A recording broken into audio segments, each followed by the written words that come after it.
Okay, you have it all the way professional.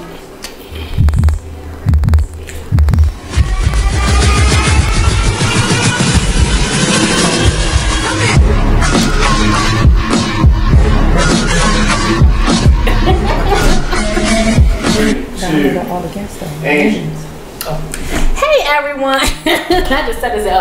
Hey everyone, it's your girl Angie Winder here on the RTV Project Show on the Radio on Fire. I want to again always thank everybody for tuning in. If you are on here today, make sure that y'all tune into the RadioOnFire.com page on Facebook so you can see the entire view. It is a full house. We have some lovely guests in the building, and we just want to thank everyone. As always, I want to thank my lovely co-host Yarden Graham is here today. Our special guest for this evening is PFK Boom. We also have Rashida and we have Israel. So hopefully I said that all correctly. Yep. And thank you all for coming on the show. As I stated the other day, I was like, sometime I could give y'all a call at the last minute, and thank you for just always taking the call, Boom, and for coming in. So Boom is from 300 Gangsters. We also have his son here from 300 Shooters. We're going to talk about some things that they're doing, as well as Streets to the Seat, so it could be any and everything. Of course, we're going to always keep it positive, and there are a lot of positive things that they've been doing, and I have been seeing it, and then today we're going to be spotlighting that. So, Yarden, how are you today? I'm awesome. Awesome. Okay. I think I'm dressed for the occasion. Yeah, she's always like this big old thing. First of all, my natural hair can't do this, so I put the wrap. So sorry. How are y'all doing today? First of all, you know. Good. Good. Every time we come on the show, it's always a delight. The energy is there, and I thank y'all for bringing even your entire team here as well. Well, not even entire team, but part of the team. So we want to thank y'all for coming on. One of the things that I wanted to bring Boom on is because I saw, thank you for always keeping me in the loop of things. He tags me, just making sure that I'm at certain places or just aware. I see it. Sometimes I can't get to viewing it, but I'm always watching, and thank you. And so yesterday you all had went to, well, you did a call for all men's meeting. I so appreciated that. And to see the actual pictures and videos, it was over 100, I believe. It looked like it. So the call was made, and the men showed up. So I want to talk about that, because that was, not to say it was merely over certain shootings that happened, but this has been ongoing, and just trying to get more men involved. So thank you for making that call, and I wanted to talk about that briefly, and we're going to have some other things to talk about. But can you talk about the reason for the meeting and the call? Well, usually most of our calls that come under a big stance like that, many don't know that 300 Gangsters is in total, respect, and definitely like a lot of order from the Nation of Islam and the FOI. On a day, as you know, we on the ground 24/7 everywhere, every shooting from here, years. But when a young lady over there at Emerson Avenue had actually, succumb to those situations that no kid should, Brother Andrew made a call to that location, and upon making a call to that location, seeing what is called angst, and that is designed to happen in a community when a certain situation like that happens. Everybody goes in a freeze, like women, kids, guys who what we would call working dudes and things like that.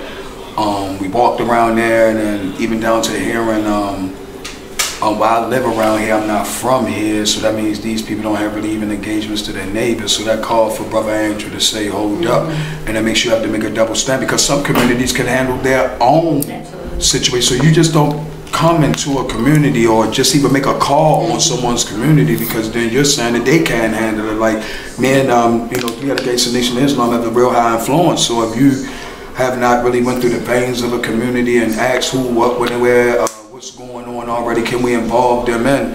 So we did those things, and Brother Andrew made the call. 300 Gangsters did what they needed to do to make the call. And when we say to that call, and I'll say that even with that call, I'm just tired of making the same call and the same 100, 200 something men you saying to some of the 200 something men I know anyway. I mean, I don't, the calls, and I know about the call. We don't, we never had a problem rounding up no men. Anybody in this room know that, but I'm tired of seeing the same people, you know, I'm just tired of seeing the same 200, you know, and we all come to the line without, you know, war wounds, battered wounds, you know, my leader or founder 300 Gangsters got one leg. Big Wolf has one leg. Nobody knows that. He moves like he don't. But if you ask the average person in Baltimore City, do you know if Wolf got one leg or no, they'll probably say, no, that man ain't got no one leg. The way he moves around, yes he do. Had one leg since 2008. So if you can imagine the 200 that's pulling the weight of 500,000 people in this city, because you forgot 300 Gangsters was here to stop martial law on April 27th. We was not here to do anything else but that. That's why we stand here today, because the way we moved that day was totally different than the way that the world expected us to move as killers, robbers, and everything that President Obama called us that day, along with that Path and Pure. We'll never forget those things. So yeah, we all was here to stop martial law on the day of April 27th, and many people don't understand that, and I think we was very successful in doing that, because even myself got a call and tap that day that the sniper had me cross the crosshairs. If I did one move, I was done. So yes, we did our job, and I had this city, and had men and women and everybody talking about, you know, basically not doing nothing. And I don't, you know, as of that call was actually a call, and the last final call that we would not be making any calls, and as I always say, watch the blood come up to your neck. Now, April 27th, let's talk about that just briefly. Have you seen a change, good or bad? Is it worse? Is it getting better? Let's talk about just that particular day in general. Well, as you know, that particular day was a cry that was going to be cried on the backs of people as a front line or connected to the line. It was something that we was telling the whole city was going to happen anyway. We told them, the kids told them, we let them know that they knew that that was going to happen. It's just that on the 15th of April, not the 27th, which was the day that the police actually put their hands on Freddie, a lot of kids actually in these streets organized. I say on that day, they say in African proverbs that when the village is not taking care of the kids, you know, the kids burn down the village. That was the smoke. As of right now, as you see, you got murders, you got killings, you got reactionary judgments upon people, and you know, you tell me $1 billion almost dropped into a community. A lot of activists who have been created, actor, A-C-T-O-R, say it to their face, always do. And I'm not really mad at the activists, I'm mad at the people that support them and allowed them to push your agenda, because agenda is only as strong as the people that support it. So I started backing up, you know. You might have seen, boom, knowing a person, see, I have kids. That's why my son is able to be the man he is and not a man. My son hire men. My son would never work for another man. That's why his father went out here to be on the slave plantation to try to feed his nation. Now I come with the knowledge that my son and my daughter, which is 12, she owns her own business. She should be hiring somebody's mother. My daughter's not going to be, she'll probably retire at 18 or something and go get her house and, you know, enjoy her life as retired or something and do something else. Like, that's what we work so hard to do. So in that day, I don't want another Al. The way Al Sharpton doesn't get created is that the generation of Al Sharpton generation let that man go. Like, I knew that nigga was a rat. Excuse my French. He was a rat. He was an informant. You know, but they hand him off to us and say that he was my leader and expect I'm supposed to take it and he want me to do his old respect the elder thing. Some of our biggest pauses of the day to not being successful was because of elders. I said to their face, which politicians, grandmothers who want to be Kiki and 16 with jeans on and all these things like that, as an effect of that. Kids be what they see. So kids don't see entrepreneurs. They see entrepreneurs in European men. They see entrepreneurs in their dentists. They see entrepreneurs in the Chinese store that they see them so bad that I'm walking in stores watching a name that was so powerful, which is Ma, being handed to a Chinese lady. I take total disrespect to that, and no kid in my unit nor amongst my sons or anything would ever call or use that. If your mother was a dope fiend or not, Tupac said, even though you was a crack fiend, mama, you still a black queen. And that's my our generation actually got the white Jesus off the wall. So there's a lot of learned behavior that I ask even some of these people across the United States, won't you check some of the stuff your mother said, and you might understand why you're walking in your mother's dirty footsteps. Won't you check some of the things and wonder why your father, you know, won't you walk and look in some of them feet? Because I did, and I told them what some of the things were uncorrected, and they overstood that, and we was able to not poison my kids with it. But they keep on regurgitating like marching and fake boycotting, and y'all was mad at the bus system and was mad for 3 weeks. The bus boycott lasted almost a year and a half. Y'all couldn't even handle 2 weeks, and what did y'all do? Conform.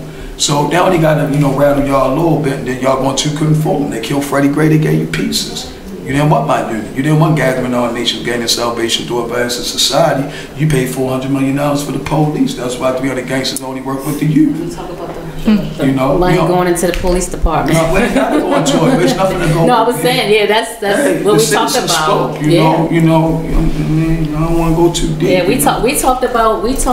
I laughed because we talked about how much money go into the police department, policing, and even like you just stated with the all the money that went in after April 27th. You know, and what are we seeing? You know, we're not really seeing that fruit into our communities. The money that was supposed to come in. So you're speaking a lot of truth there. And but that is, I'm gonna add on to that though. Baltimore's situation wasn't a money situation. No, definitely not. Baltimore did not need a dime to clean that situation up.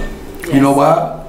Because see, Baltimore had a thing called like Brother Bays, who had a movement called, let's say, Foxhole, fraternity for ex-offenders. Let's go with Out for Justice. Baltimore has an incarceration problem, right? So that means that it would take brothers like me, let's say, I would, charged with murder. I've been in prison, I've been home since '97.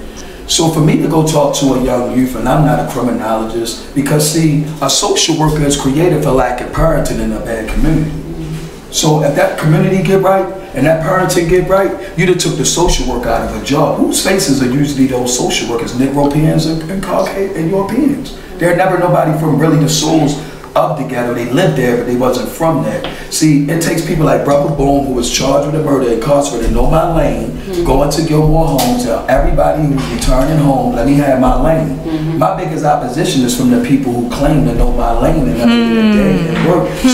So the parents who's coming home, we don't have a lane. They don't want us to help them. They don't want us. I'm going to say this right now. Baltimore City Administration, Greater Baltimore Committee, Captain Pugh, anything that has to do with Annapolis, Mike Miller, because if 300 gangsters or any young man or any of these black men walk outside their houses, it's a thing that's called black identity extremists. Like they label myself, that when you do these things like parks and all that, those things that has an effect that it rattles someone getting paid off of you, which is walking merchandise in the people of these communities. Your blood and your shed is money to somebody. Yeah, and that goes further. Like, not even just a crime, the homelessness. We just had a homeless person die today, and just a lot. And money is there, But like you said, do they want the help? Do they really want it? You have any? I was going to say before. I'm sharing this video. I'm kind of just digesting everything. So the biggest thing is like, what can we do to get people more involved? The issues are there. I mean, the issues are not going anywhere. I mean, what can we do to bring about that empowerment and unity and activism in our communities to save our own communities? Because we're going to be the only ones to save our own communities. Well, what I'm gonna do is I'm gonna with the problem. What I'm gonna say is right now, I think we got a youth problem, and we got a lot of queens and people in the mud trying to handle. So I'm gonna hand it up to Rashida, and I'll hand it up to Israel, because that's the two situations we have right here. We got the mothers having to raise the kids, we got the aunts, got the daughters. So these two right here can handle that. Okay. How y'all doing? My name is Rashida Flowers, part of Majority League and 300 Strong. Basically, these are organizations where we are definitely boots on the ground. And what it's going to take to turn this around is for everyone to get involved. We obviously know that there's strength in numbers. We are definitely in a state of emergency right now. Women are dropping, kids are dropping, and this cannot continue to go on. We cannot keep on sitting in a room talking about it. We have to be out there. We have to be able to handle people resources. We have to teach our kids and let them know where they came from. It's all about self-respect and self-love, and once you respect yourself, you'll respect others. We need to go out here and we need to meet the people in our neighborhoods and get familiar and know who their kids are, so that we can keep an ear out and a shot out, So us just coming together is what it's going to take. Yes. So, Ms. Rashida, what way do you suggest that people come and get involved? I mean, people just have to come outside. People have to come out of their doors, and what 300 Gangsters was doing at Edison Park, just putting that grill out and feeding the youth so that we can grab the attention and then feed the youth, So I was gonna say we got a caller. Hello, caller. You're on the air. Hello, caller. You're on the air. Hi, my name is Bruce. I'm watching your show. I had a question for Hi, Bruce. PFK Gold. Hey, Bruce. Salute, General. Good evening to you guys. Peace and honor to everybody. I wanted to ask the General, Brother Bull. I have a successful business. I flip houses. I've been doing it for about 15 years. And, doing that, there's a lot of principles you learn as you build. As young Israel will learn as he builds his business. So you learn a lot. One thing that you learn is people skills, and you learn how to judge people. And as I have encountered and interacted with this brother, based on principles I've learned, I'll come to understand this brother is the real deal. So with that being said, the question that I have for him is, if there is truth in your actions and in your mouth, brother, to a point where a guy like me considers you to be a general. And I don't say that for flattery. I say that because it's actual and it's real. Why don't the powers that be in Baltimore City yield to that truth that I understand about this thing? That's my question. Does that make sense? Make a lot of sense, General. What happened with my city and what I had to come to that situation with, I had to become a part of the system to understand that back in '93, I told you, remember when they locked me up for a murder I did not do. And I wind up on America's Most Wanted and all these things, and I wind up getting acquitted. At this time, that's when I started realizing that Baltimore was a walking merchandise city off the capitals of their own people with, of course, a lot of families. About 5 families ran this city along with the Greater Baltimore Committee. The city is ran like the United States. It's ran off of families. It's like a corporation. No harm, no foul to any citizen of this city. As I told you, I was an inmate. It's $47,000 a year. Baltimore is a lockup city, mass incarceration. The DOJ report proved that one man gets locked up like 8 times. $275 a day. You get locked up over the weekends. There's almost $1,000 a pop for them. So the question and the answer, and why like Malcolm got killed, Martin got killed, a lot of our politicians get killed in this city, is because, like I told the liquor board man, I told him I wanted to get him fired, and he didn't understand what I was saying, because I asked him, so you get hired by having a lot of liquor stores in my community? He said yes. So I said, so I'm gonna get you fired because I only want 1 liquor store and I want it to be closed by 9 and not open on Sundays. His eyes got real big. He said, you would get me out of a job, so I know that legislators put liquor stores in my community. So with me just saying that right now, I know why your city is in the condition that your city is in, and it would affect a lot of the people that people look at as, leaders. It hurt. I lost a lot of friends when they thought, or so-called friends, when they thought I was this great old politicianal Kwame Rose, let's say.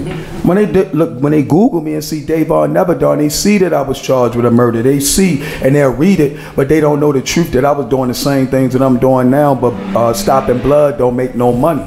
I had a no killing code when I was selling drugs when I was younger, even though that wasn't right, but you can't make no money. I wasn't doing the other half they wanted. They needed some blood. They wasn't make no money. Get him out of here. He been selling from 12 to 18. Let's go get him. And that's when they gave me the murder.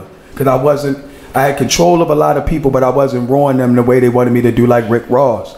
So, I've had a target by the FBI. I've had a target by the state. My name's Never Done. We have been buried men. What I know right now, Israel know already. He already knew what they never done. He already know everything I'm saying. So the powers that be, I always knew that they wasn't with me. You got to remember, Never Dawn's my cousin. He ran for state's attorney. Davon Never Dawn is me. I'm on the ground. We would have cleaned this city up, and you tell me if 7 police would have came at my cousin trying to convict him, or do you want Mosby?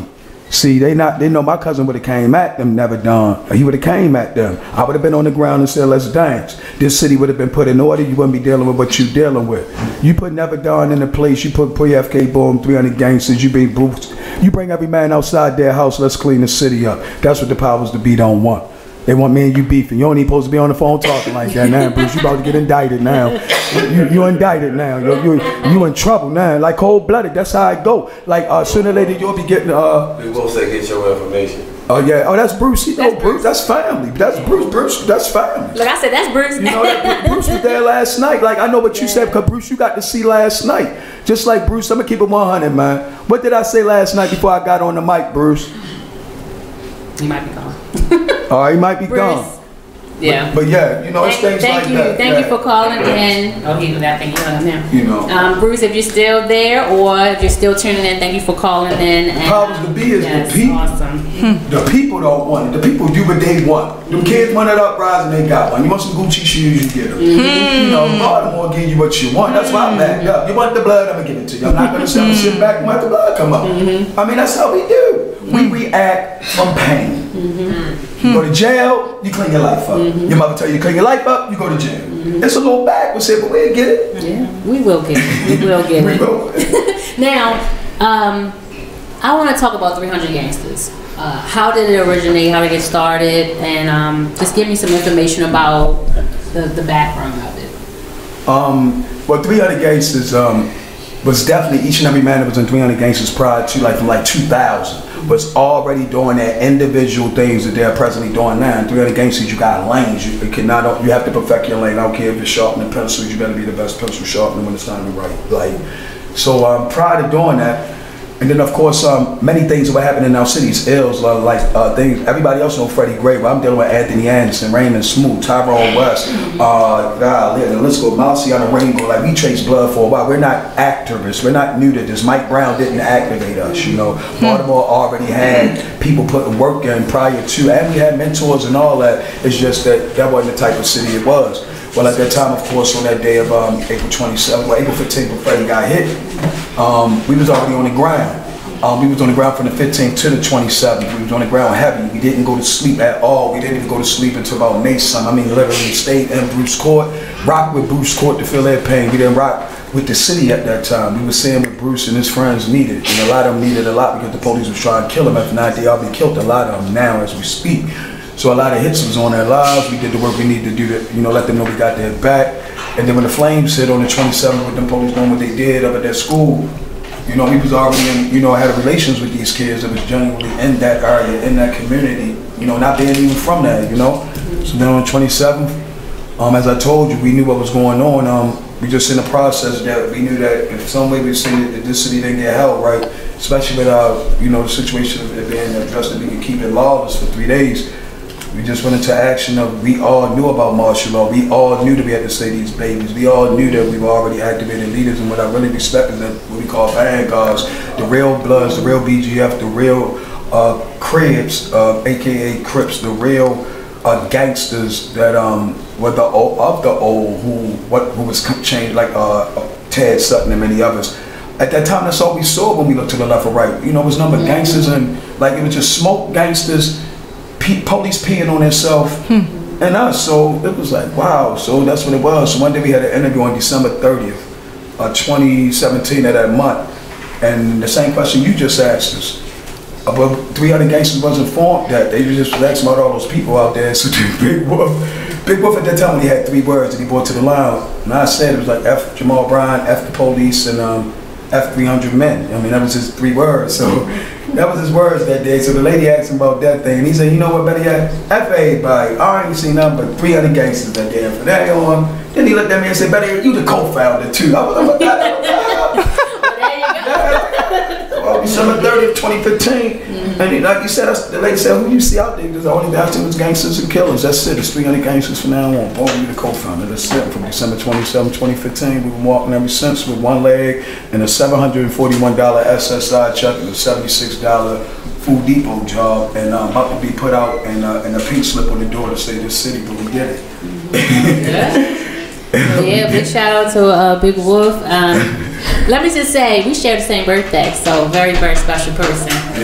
So I don't know if you had a question before. I'm just going to ask about the 300 shooters. Yeah, we need and that's your babies, right? No, they got no babies. Well, no.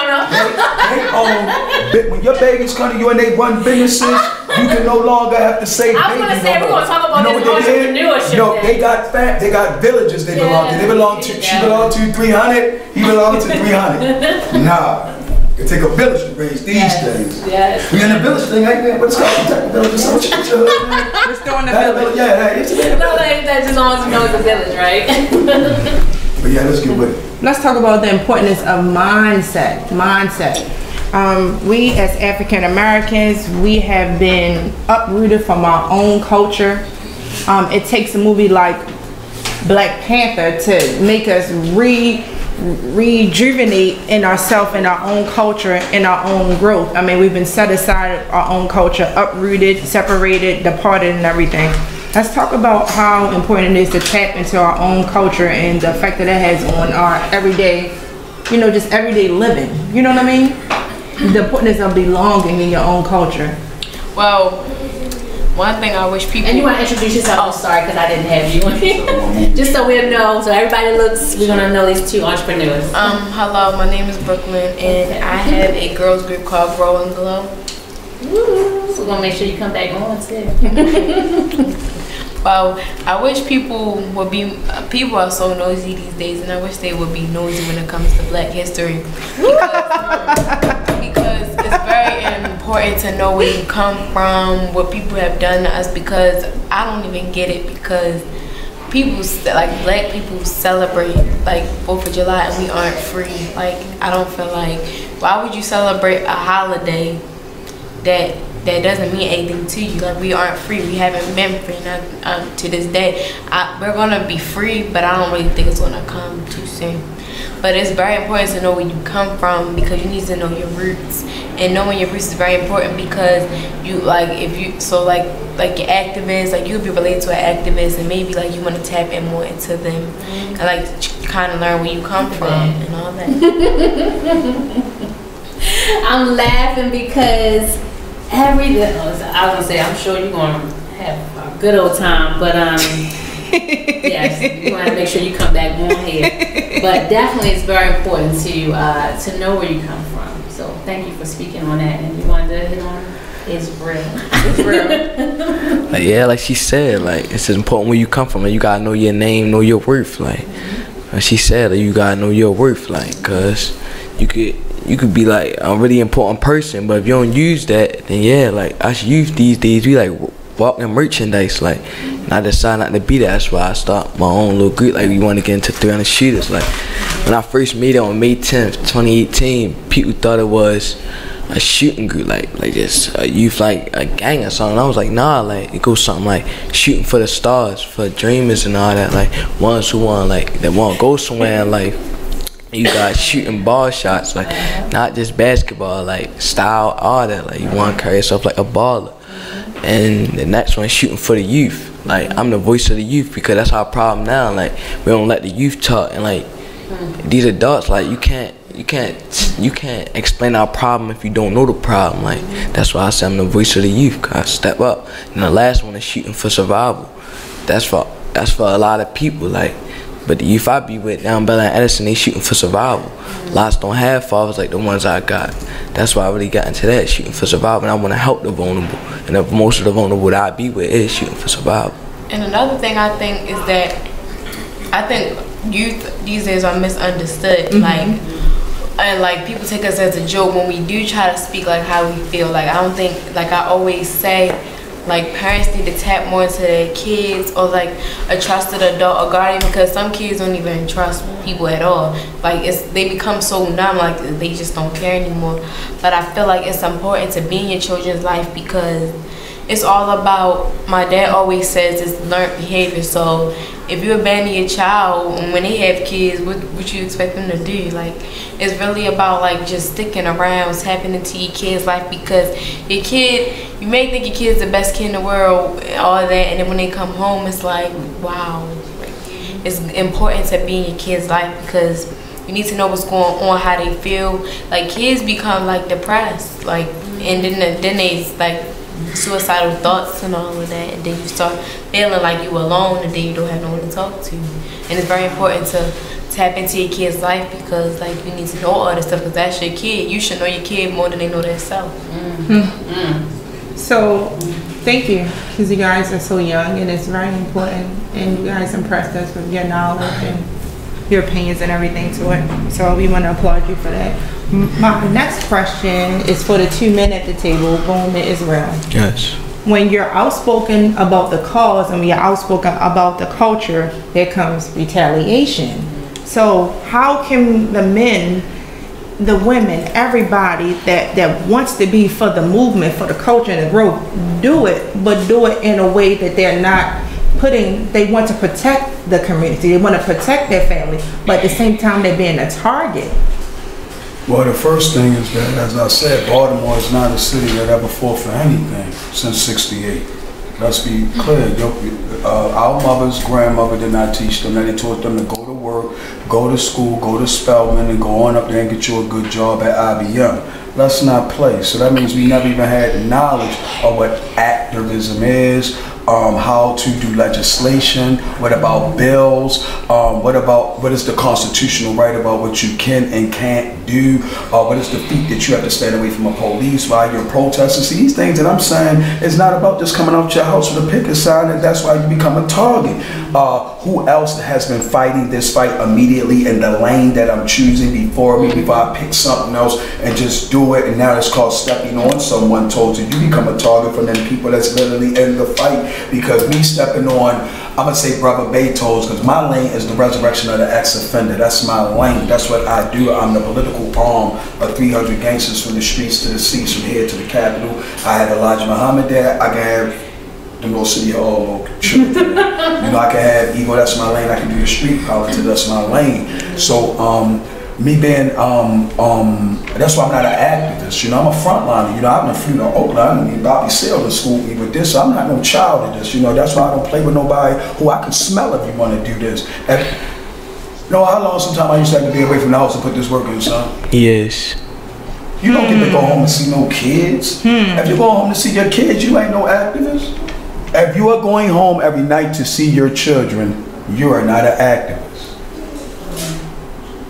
If you went home after the riots for 2 years and didn't go home in about 2017, you're not an activist. Why? Because you went home and put your kid, your family in jeopardy. You should never have went home after them riots, because they followed y'all all home. Remember, they had the little joint in the head that y'all didn't even actually beef about. See, these kids and any kids under y'all, see, if I was a kid, I wouldn't like adults either, because like the little thing in the air, and I got over 250 men locked up in the riots because nobody wanted to fight for them. Ain't nobody giving nobody no money. Or remember the men I just said that fought for the city? Well, the last one got 10 years, see? But nobody's giving nobody help. So nobody's there for legislation. Nobody was there for felon voting rights this year. Who was there to put the felon voting rights in? PFK, boom. So any type of person that was out here that was able to vote last month, you better thank this dude right here that y'all talk about that chipped your little pass. Because before that, I put the bag in boxing so your son could get a job. I was without for justice. I was Davon Never Done before I became PFK Boom to do some of you coward men dirty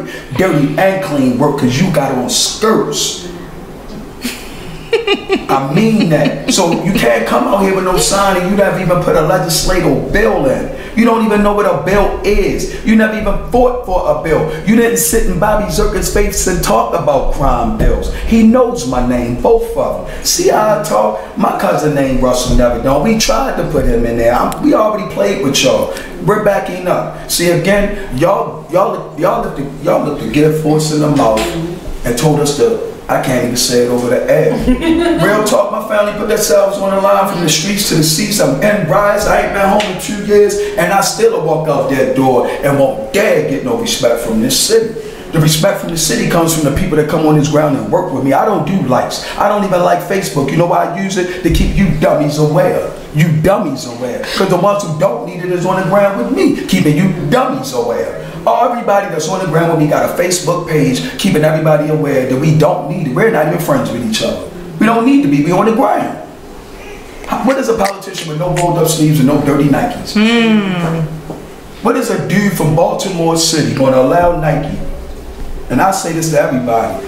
What is a boy or a man or adult my age going to allow Nike to walk around the United States not knowing that anybody knows that the Nike shoe is only in existence because of Baltimore City, which is the Nike Air. They was about to take it out of existence. Baltimore City wrote Charlie Rudolph. Charlie Rudolph wrote Nike, and now today you got Nike Airs that we ain't going to get a dime off of in our city like Under Armour. We going to get crumbs. Now, so you're wearing Nike Airs right now, and you got Nelly talking about my Air Force Ones. You got people like myself who know what's going on. You know what I mean? It's real. You know, like Nike Air, what? I don't wear them. Any shoes I got, somebody gave them to me. Generals don't have to buy nothing. I know rich people don't pay for nothing because everybody give me everything because I can afford nothing. I can't go to a job. You're going to cuss out the #1 pastor in y'all world and get a job. And Under Armour. Yeah, right. They're in the bed together. Let's talk. So I definitely applaud you for, you know, even the work you've done with Alpha Justice. It is so much work. Y'all ain't know about that. Yeah, I was gonna say, I watch everything, and people can talk, but they're not there. They're not going on that. So I applaud you. You know, for even taking those steps beyond, you know, and even who's Mike Miller? That's what they say. Who's Mike Miller? I bet you book and listen, me running for office, I definitely want people to know who's who and what you can do, and I do see that disconnection. So that's why I said I applaud you for you know, for speaking, being that voice for us. That's you are. Now you gotta applaud them because they're the ones really gotta sacrifice while these guys were saying they activists. If Shorty say come home or she say come home, or really what I know it's something we had to do.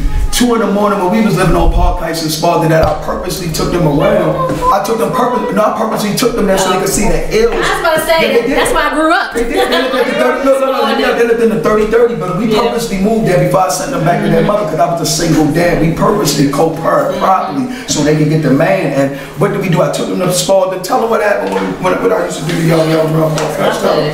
Well, when stuff like got like intense, I decided like we were younger, so we went to bed at like 8 every night.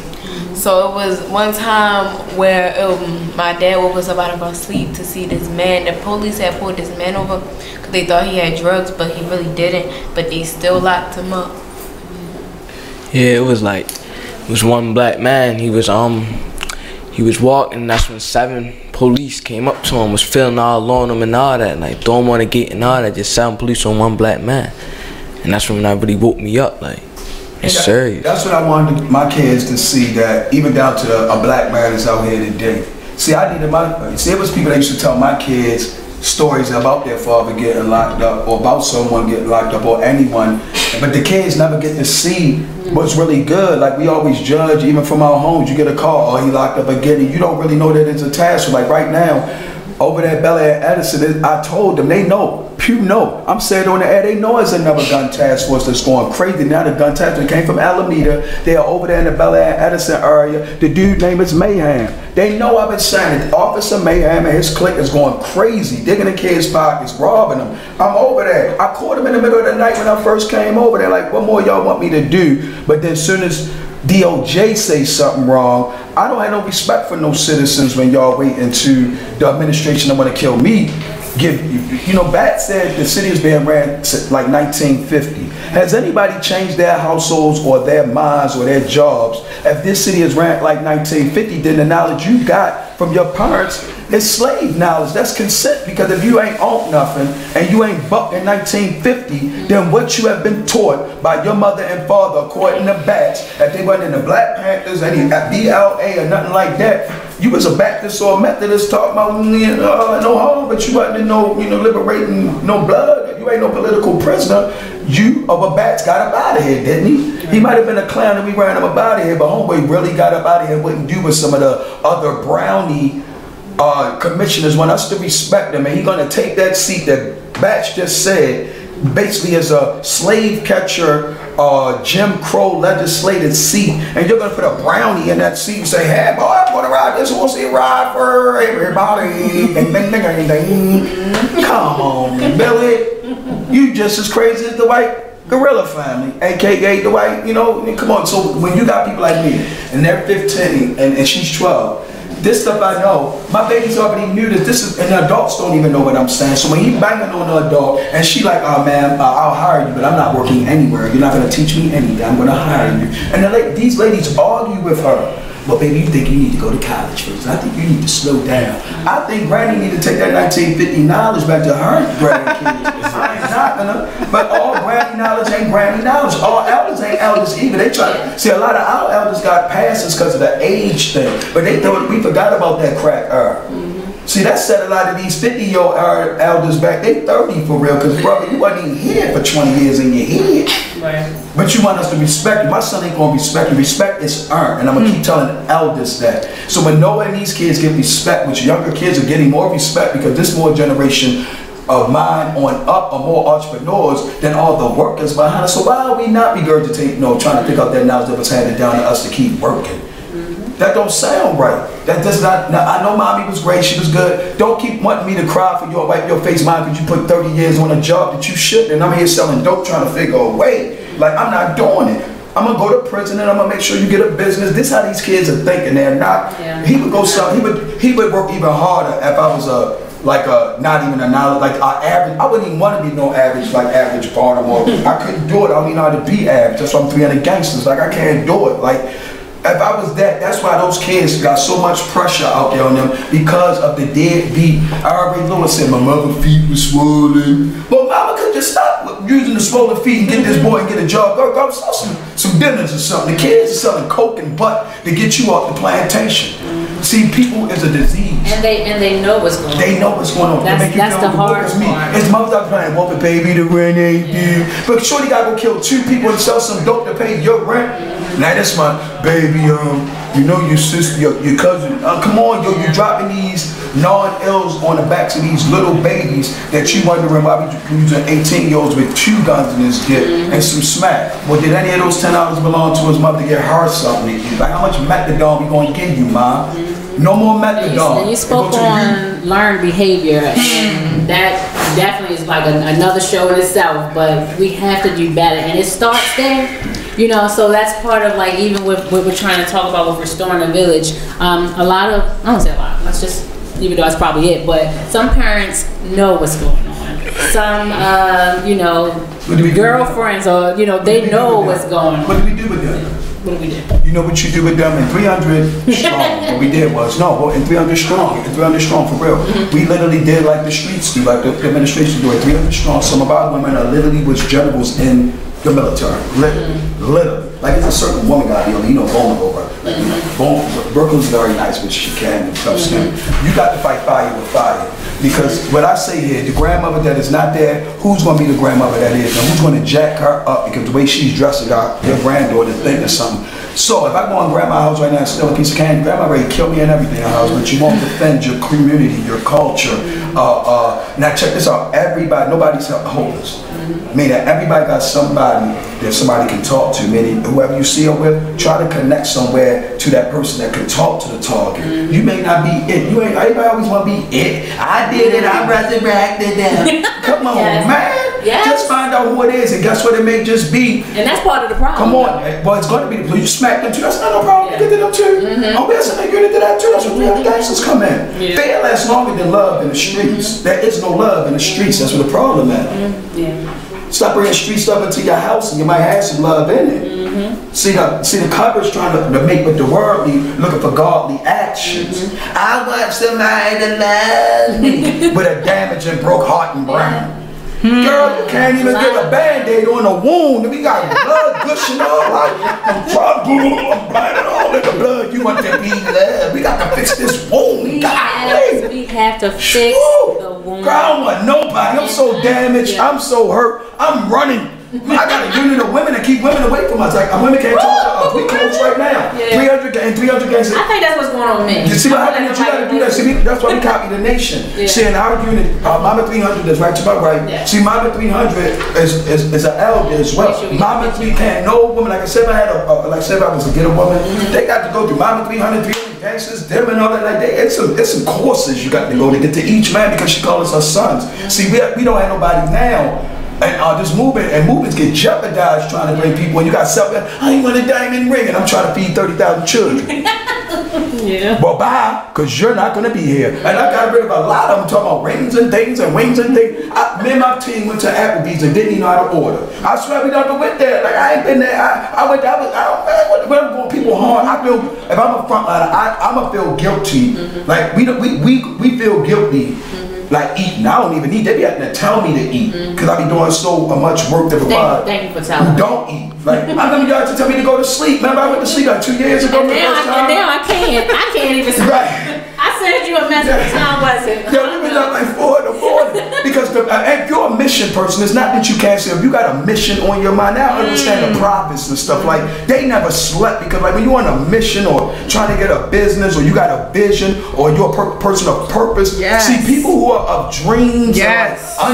See they go to sleep and work and you just in your dreams. Like I don't even like dreams is like I don't even know about that. I never had a dream. Right. Because the dream requires somebody to be involved in it for it to make it happen. See, I was more in my purpose because I knew it belonged to me. See, God gave me a purpose, and like to be resurrected ex-offenders, I had to go to prison, so that's what I like to do. Hey, I resurrect inmates. That's how you gonna That's what I like to do. I know, at least I know my lane. And even like with the laws of my husband, like a lot of times I'm connected with families. I know my lane, you know, and some people are doing it for wrong reasons. Could I say something? What about the etiquettes of the situation that's getting out of line that happened to my daughter?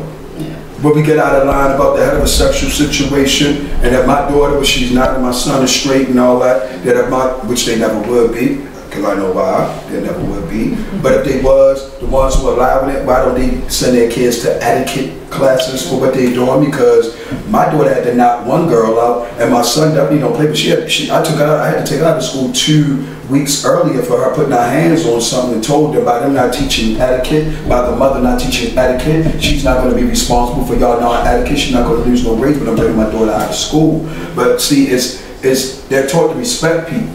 But we are remember I told you laws and legislation that allow a certain community to go across the banner, but we can't even get no rights at all. I'm still 3/5 of a man, so I'm just saying we need to talk about that because people are going to get hurt, people are going to get suspended. Young kids are just going to be, as you notice, you know what happened when those kids years ago was just kissing and getting suspended in school at 5 years old. That wasn't fair, but they seem to learn behavior at home that was hidden. And these what we don't, our community should not be, it's 350 black communities in the United States and people don't know that. The ex-offender community, the this community, the youth community, the da-da-da community, the coloredness community, but we don't respect them. We don't respect them.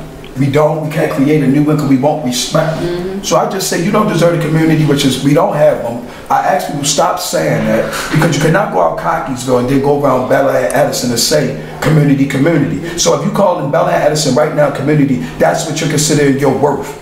No. You call that what that is. You call it a war zone. You call it lack of concern for politicians. You call it what it is. So what is that? That is a war-torn situation. Community is communication / unity. When you got communication, it comes together. The Martian Markers will teach you that all day. Call things for what it is rather than for what it appear to be, which will make you a politician. You'll play around with it. Oh, it looks so nice over there in Bel Air and Edison. Ooh, look at the pretty flowers and bodies everywhere. Yeah. We lie to ourselves and then we'll be lying to them. They got teddy bears and bottles on the ground and we telling them it's going to be all right. It's not going to be all right. It's not. It's not. Noah got one step away from post-traumatic syndrome. You know why? Because he's in the paint over Bel Air and Edison with helicopters, police cars, and ambulance every 15 minutes, and he doesn't even live over there, and he's not even a vulnerable youth. But it's like in the army, you got to go into the paint. So basketball is his thing that he releases so he can go into the mission. Mine is healing people. So I'm going to go over there to Charm City C and feed some people that I can look in their eyes, got less than me, and then I get back into the misery. So you got to find your muse, they call it. What's your mojo? And if you ain't got none because you don't know thyself, then get out the way. Yeah. Get out the way. You are so in the way. But I seriously, real talk, your daughter, and I just said it, and I mean it, your little daughter got more boots on the ground than that activist who be in meetings and need to, her daughter I couldn't even get people who supposed to be on Penn North at Streets to the Seats. Her daughter is very professional, as you know. Only thing her 3-year-old daughter. She's not 3, by the way. Like, call people what it is. Like, y'all don't know what's going on. I know what I'm talking about, but it's sad shame that little girl, my father died. My father got buried at 3 o'clock that day, April 27th this year. At 3 o'clock. I was where I needed to be at 6 o'clock because the power to the people. Who else was there? Baby girl was there at 3. Shane had to be there. I ain't really had to be. I could have did the lie of my father died day thing. But me and baby girl at 3, Angie was running at the time. She wasn't, you wasn't even in no wind mode yet or nothing. You was in the paint. Where you belonged there, the Streets to the Seats. Like, but we can't even get the people who we just said across. Well, what is the problem? We can tell you the problem. We can tell you how we can fix it. But Baltimoreans and certain Baltimoreans, how you gonna fix a brotherhood without a sisterhood? How you gonna fix a community? Yo, you got your sisterhood, right? Give me 10 shorties in the corner. I see you arguing, and she be ready to go on me next week. That's not fair, yo. We not gonna get these beautiful things that don't do that work. Go get your sisters, and I'll see your community right. Go get your sisters, like I'm doing with 300. Not how I'm doing, but 300 shooters. 300 strong doing, they gonna go get their sisters, and their sisters are not the ones with the Gucci belts. Their sisters are the ones who trying to make ends meet, trying to make sure they ain't got to put oatmeal on the table for its 8th week. So they gonna go get their sisters. The first shall be last, and the last shall be first for what we gonna go get, because the sisters that had it figured out and ran out Woodlawn left their sisters for dead. They didn't, you know, the middle class is to reach up to small class. Last I checked, any revolution moves from off the working class. So if you working, that's why your city hurting. If you are working, that's why your city hurting, because that's the only place where the money is coming continuously to make anything move in an economical problem. With some of the work that I see going as we come to a close soon, the Bel Air Edison area, I'm going to actually turn this question over to Israel. If you can speak on, you did give me a lot of information about 300 shooters. Thank you. It was well put together. I may have to have you come back on here. We may have to put you back on the show to talk about that. But if you could say anything, since you are the voice for the youth, what are some things that you would say to your peers? I would tell them, like, because all can have a father like I got. So I would just tell them, like, chase your dream. And just like stay focused, like stay in your lane. That's what our problem is now with our youth a little bit too. Like learn behavior. Like if I grew up seeing my father so jealous, what you think I'm gonna do? But I see my father fighting for the youth, so it made me he not the youth. So that made me say, alright, let me take that over. Let me do it since I'm the youth. So like that's what we gotta do. We gotta just stay in our lane and focus. Like, and then like the school thing, like the school thing. School is not. Since I go to school, school is not school. It's a daycare with classrooms. It's not really no school. We don't learn that age. There's nothing that's easy. Just gotta pay attention. That's nothing. They don't teach it the stuff that I'm learning now. Cause I don't need college. I got it. Like what I need that for? I go there for business ideas and stuff to get my brand together, get my shirts made and stuff like that. For all that, I don't need that. It's just a daycare with classrooms in it. Wow. And as I don't know if you have any lasting words you would like to say. I'm going to kind of go around. We're going to, after we talk or have our last words, I'm going to take a brief commercial break. We do have someone else on in the studio that wanted to talk about an event that's coming up or initiative that will be coming up, and I'm going to allow her to speak on that. It will be this Friday. And one of the things we're going to do before we transition, again, we just want to thank our special guests for this evening. A lot of valuable knowledge, as always. I'm very, very impressed with the words that are coming out and the action, the boots on the ground. And just to hear, I may say no, not say babies. The babies. I always gotta say it. Y'all babies. All right, they my babies. They the village. They the village. They coming through. I'm done. So thank you. Oh my goodness! Like I really need to get y'all back on the show. Again, if you want to if you have any information as like how to contact you or anything about your organization, and same with yourself, and we'll just kind of go around, okay? And then we take all power to the women. I ask all, could we all just power up the shorties? Because I mean, it ain't gonna work. It's not working. So I mean, you know me, I always was about moving ahead and share the streets. You know, I always support anything to do with a woman, a covered woman. I'm sorry, excuse my friend. Anything to do with the covered women with some sense, Mama 300 got you. Yeah. Contact me on Facebook at Noah's Ark. The youth leads the youth. Let the youth lead the youth. Everything goes through Mama 300. We're gonna make sure we get a picture with Mama 300. Maybe even get her back on here since we talking about this village. If you ain't got a Mama 300, you ain't going nowhere. Let me try, cause they be all in that inbox trying to scale out Mama 300. Yeah, I be peeping y'all. I'm at a share, okay? Y'all lost one. No, okay. So again, thank you everyone for tuning in. We're going to take a brief commercial break, and then we're going to come back on just for a brief, information with our next guest. Just want to talk about the event, and then we're going to close out. Thank you all for everybody that's tuning in. Thank everybody that tuned in to hear about PFK Boom, Israel, Rashida, Mama 300, Brooklyn, the entire 300 Angie, and me. Thank you, Will. Thank you, Bruce. All of that. So I wish we had longer, and we don't. We do. We're going outside. You already doing a lot. Wait a minute. If that was the regular radio station, she would go right outside and do work. I appreciate, like sometimes he'll sit there and say street mayor. Like I really take that to heart because I know that means a lot to me when someone recognizes the work you're doing. And that was a long time ago. She was the only first one that allowed me to get into a school. Now, remember that? Years ago. When you trying to let me in. Now everybody calling my name. That's why I don't answer. So we'll have them on again, especially our entrepreneurs, our young entrepreneurs. Amen. We're gonna take a small commercial break. We'll be right back shortly. Thank you.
Hey everyone, look, we just did a transformation. Thank you all for continuing to tune in, being patient with us. Thank you for all the shares. Thank you for all the views. We do have our second part to our show. We have our second guest is Erica Hamlet. Is it?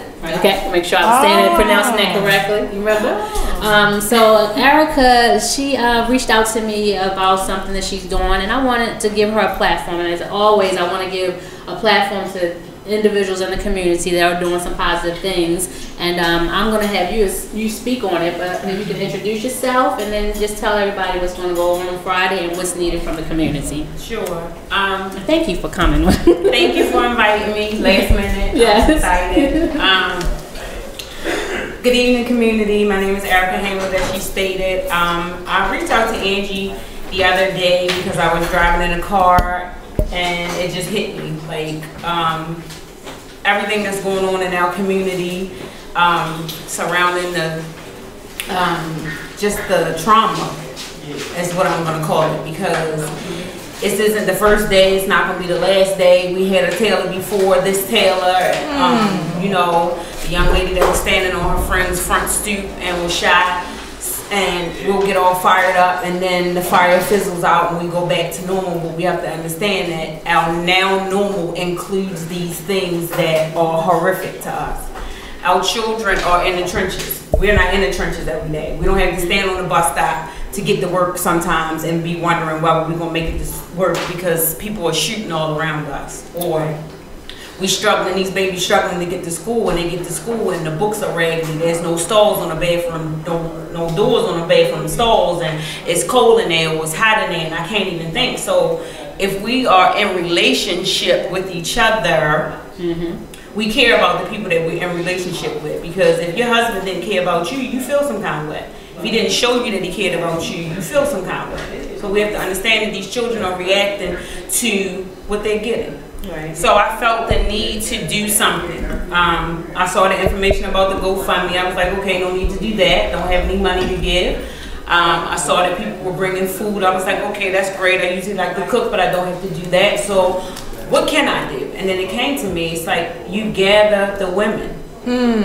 The women are supposed to be healers. That's what we've done all our lives. And this gathering isn't something that just came out the blue because it's something that I want to do after you pray and after you gather. What do? I'll do the work before you pray and you gather. And I do work after you pray and you gather, because I have my own organization where I'm trying to figure out how you help these babies whose parents are addicted to drugs. So this isn't just something I just woke up and thought about. I am the community mom. I am the activist mom. I went up against the Baltimore City police officer that was out of his jurisdiction to pull the gun on my son. Like, I'm in the trenches too. And I will go to battle by myself if I have to. So even after I reached out to you, Angie, I didn't say anything about it because I was like, nah, I'm not gonna do that. I don't wanna. But when you're called to do something, it keeps calling you until you answer. That is so true. Yes. So I was like, I'm just gonna put it out there. I did respectfully reach out to the family, but I also did not want to pressure them at this time, because that's not what they need to be worried about. And I also said to myself, if nobody comes, I'll be there, saging the area and speaking manifestation and healing for this baby. Because she seems to have become the poster child, unfortunately, for the change that is so needed.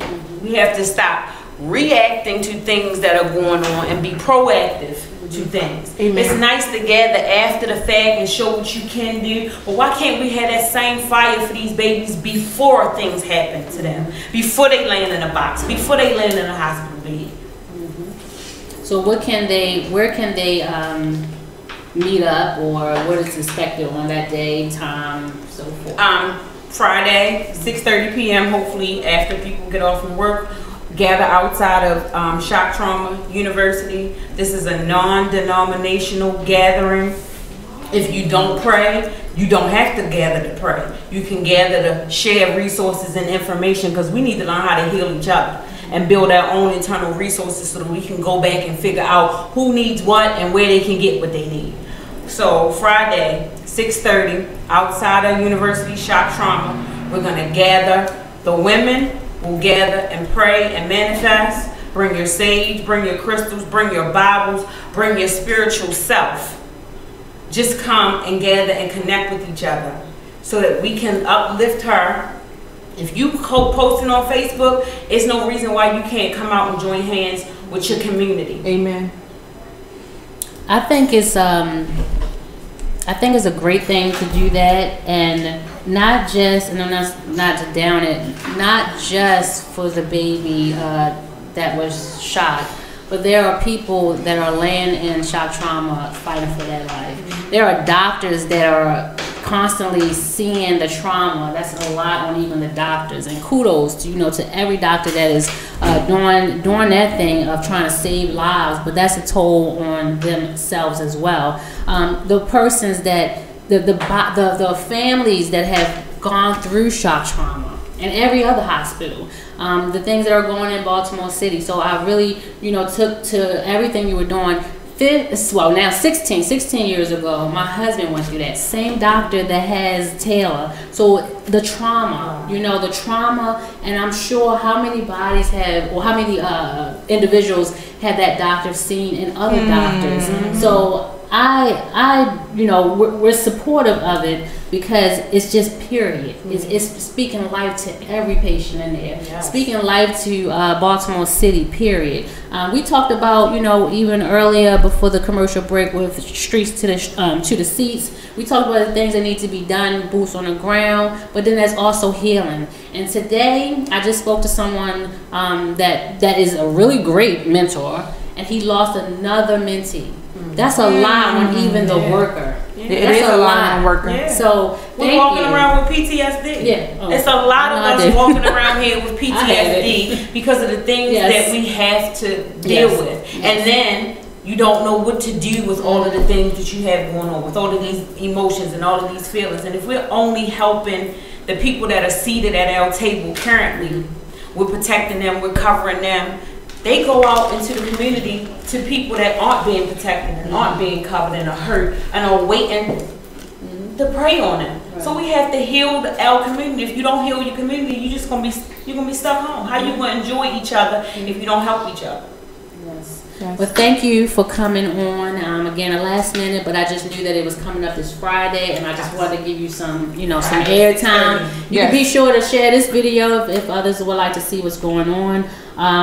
Again, we have one way to get about it, and we have another, and at the end of the day, we need everybody's way. Yes. So again, it'll be this Friday at 6:30, shock trauma, outside of shock trauma, and Erica Hamlet will be out, community mom. And I thank you for stepping up. I thank everybody in advance who will be there, and I hope that everyone, hopefully, I don't know if you can get like a flyer or something, but she did have a post. I'm going to make sure I share it again, but if you can, please come out this Friday at 6:30 and just to lift up the city of Baltimore. Come out and get your healing. Yeah, get your healing. So thank you everybody for tuning in. I'm going to let my co-host say whatever she needs to say and close out for us. Okay, thank you everyone for tuning in tonight. We hope you enjoyed our broadcast of Restoring the Village on Radio on Fire. We want to thank 300 Shooters.